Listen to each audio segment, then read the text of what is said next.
Submission to a game's structure is the basic transaction we make when we play. We don't really care whether or not we get Monopoly money, but when we play, we agree to act like we do. I've come to understand after making so many of these videos that the surprise factor to the whole thing is an equal 40-40 split, with 20% left over for the things that were only partially expected and partially surprising. The subject of today really is no different. If you've been around for a while, then you know that I'm no stranger to fighting games. I'm not great at them by any means, but it's one of my favorite genres, and I've been around the block and seen quite a few of them. So today, we're going to take a look at the Darkstalkers collection for the PS2. Thank you to everybody who suggested these games. I'm sure there are more of them, and there are more versions to talk about, but I chose this collection because it was the most easily accessible way to cover the original trilogy. I originally only wanted to cover the trilogy, but I'll take the extra step further and cover this whole thing. Let's get started. First up, Darkstalkers: The Night Warriors, developed by Capcom in 1994 for arcades and 1996 for the PlayStation 1. Prior to this, Capcom was no stranger to the world of fighting games. Street Fighter II Turbo came out in arcades just a few months earlier, so they were steadily establishing themselves as titans of the fighting game genre. I don't know how we got to where we are today, because the legend goes that this game was originally supposed to be a monster fighting game, but Universal Studios refused to license the monsters. The producer Alex Jimenez wanted to use them because he was a fan,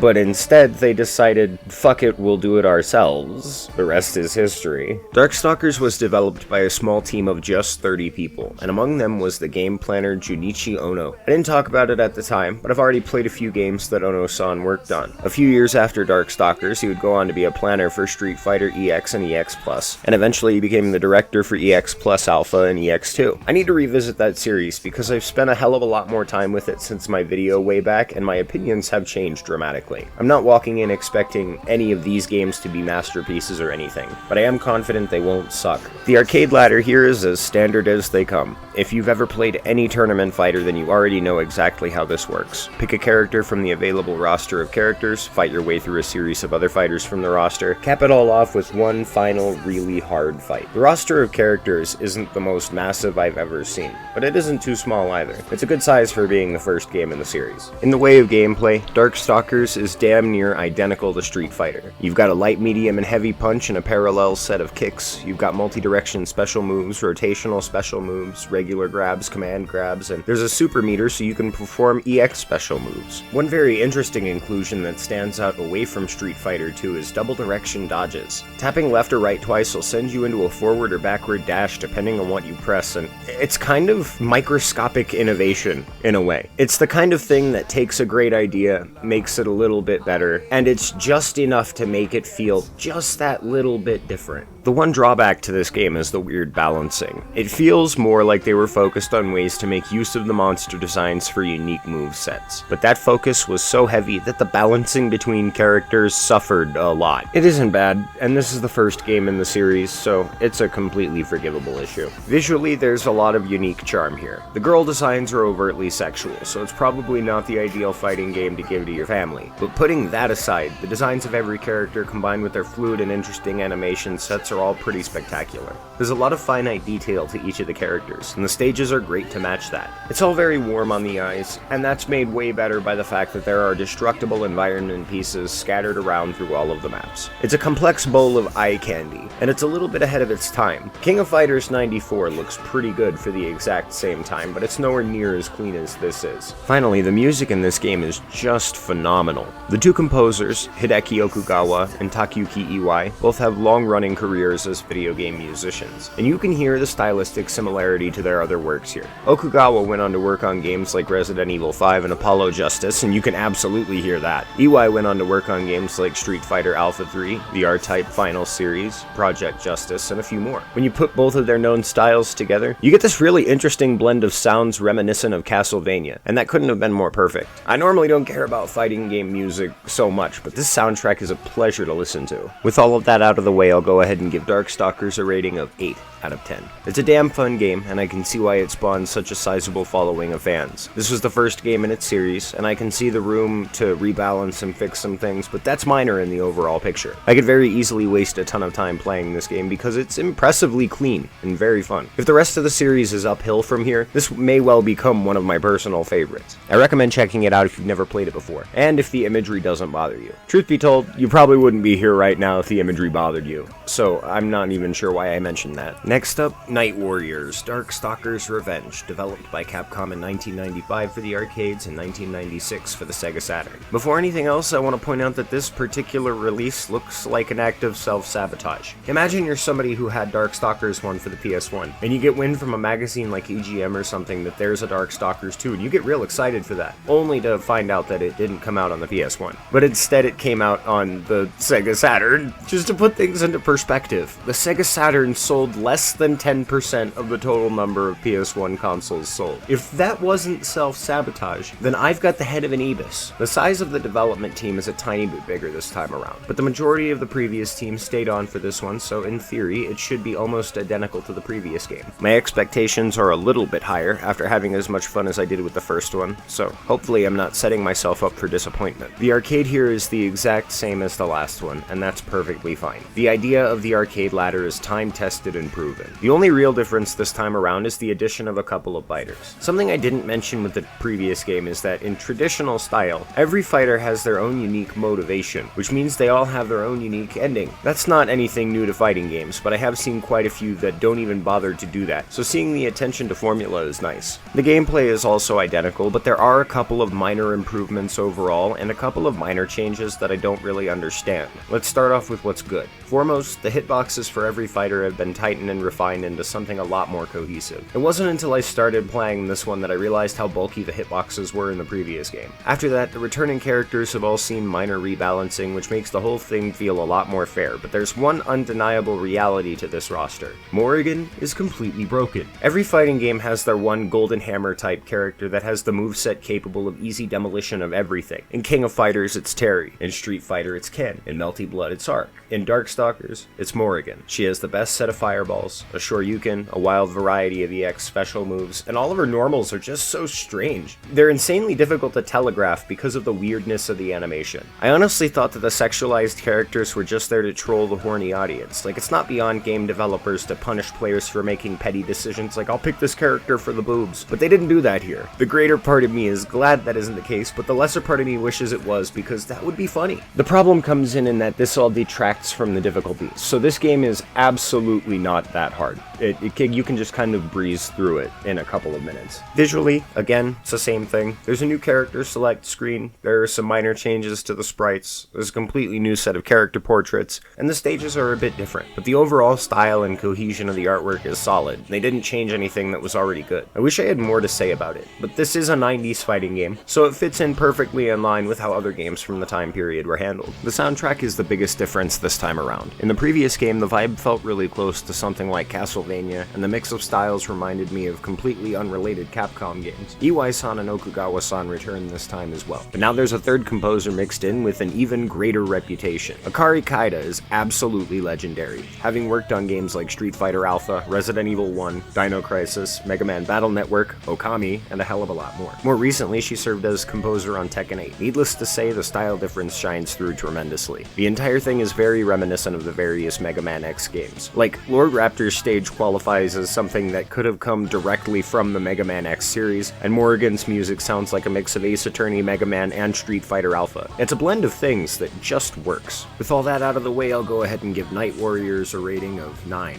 out of 10. Is it perfect? No. There's still room to expand on the roster of characters, and there's a huge doorway left open to rebalance some stuff. Just mostly so that Morrigan doesn't feel like a walking cheat code. But it's an improvement over the previous game. And in the world of fighting games, this series has been way ahead of its time in comparison to a few others. The age we live in right now isn't the same as the 90s. Fighting games today are rarities that only come out occasionally to feed the ever-burning fire of fighting game fans. Night Warriors came out at a time when every company and their grandma was producing fighting games for arcades, so to have a title that stands out among the swell is kinda special. If the rest of the series were a complete failure, this one would still stand strong as one of the better fighting games I've played. Next up, Vampire Savior, or Darkstalkers 3, developed by Capcom for arcades in 1997 and the PS1 and Sega Saturn in 1998. See, having the releases spread out like that is thinking with candles. When the power goes out, you don't want some fucking tea light candle that'll burn out as fast as you light it. You want a slow burning candlestick that'll last as long as you need it until the the power comes back. Multi-platform releases are like a slow-burning candlestick. The team this time around is a little bit bigger, just like the last time, but now with a very interesting twist. A portion of the team responsible for Street Fighter Alpha 3 worked on this game. Alpha 3 is my absolute favorite entry in the Street Fighter series, so yet again, my expectations are a little bit higher. The arcade ladder here is the exact same in theory. There are a couple of new characters, a couple of characters were removed. You still fight your way through a series to earn a specialized ending per character. In the previous two games, and in most fighting games in general, fights play out over a traditional round-based system. When the health bar hits 0, the round is over and both players start back at the line. Darkstalkers 3 takes a completely different approach by ditching the round reset in favor of dynamic rounds. Each fighter has a set of lives, and losing all of your health bar will deplete 1 life. When you go down, there's no reset to put the players back at the start. You just stand back up right where you fell down and you get right back into it. That cranks up the pressure a little bit because you always run the risk of getting punished right at the start of a round. It's a very interesting change, to say the least. The gameplay is, again, identical to the previous game, but I did forget to mention something important. In the first Darkstalkers, you could only fill your EX special gauge once, and when it was full it would deplete itself automatically. In Darkstalkers 2, you could fill it multiple times, and there were different EX special moves with varying gauge requirements. Darkstalkers 3 keeps that idea and expands on it a little bit with a few new moves. The idea of EX special moves is something that really standardizes itself across the wide variety of Capcom fighting games as a whole, so it's nice to see something just generally familiar. Aside from that, there really isn't a whole lot to say. I didn't notice any major balancing changes. I didn't see any major difference in the speed or fluidity. Dashing was a little bit easier, but like that's the extent of it,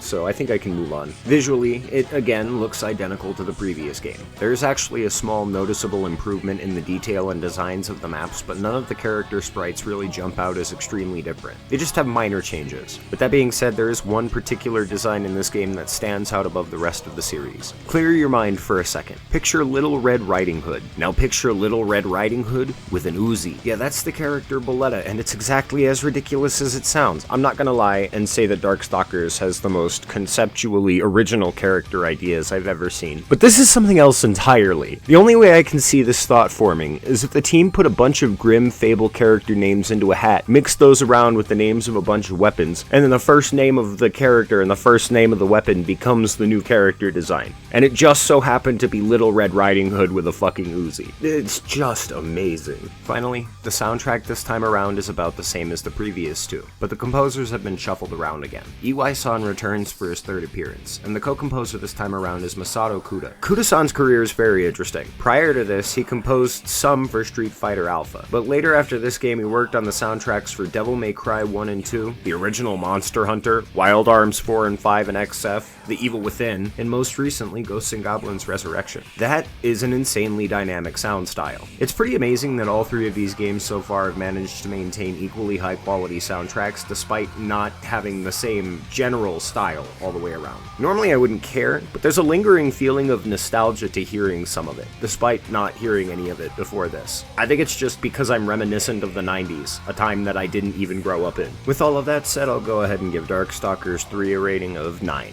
out of 10. I still don't think it's perfect, and I think that's a quirk that fighting games share. There's a really thin line between brilliantly balanced gameplay and good design ideas, and it's nearly impossible to pull off a fighting game that's perfect for everybody. It's equally good to the previous game, and just a tick better than the first one. So there's both nothing to complain about and nothing really to say. I recommend checking out any of these if you're a fan of Street Fighter styled fighting games, or just fighting games in general, and you want something more to do. Next up, Vampire Savior 2, developed by Capcom in 1997 specifically for arcades. Rather than actually being a full sequel or anything like that, it's more or less just a character swap and a slight modification of Darkstalkers 3. That's pretty traditional Capcom behavior. I mean, just look at how many different versions of Street Fighter 2 and 3 there are. They love to refine and shuffle their games around. Something rather interesting about this game is that it wasn't released outside of Japan for a very long time. These days, though, you can now get it as a part of the Capcom Fighting Classics set. The arcade ladder is the exact same thing, but a little bit worse. There's a lack of unique endings for characters, and every character having a different final boss character is gone. The only boss is Jeddah, and the only character with a unique ending is Jeddah. It's a pretty noticeable step backward. It's more or less just Darkstalkers 3, but cut down, so not as good by technicality. At least the gameplay is the exact same. It's actually so identical that I don't even need to talk about it. It just feels as good as it did before, and the balancing hasn't changed at all.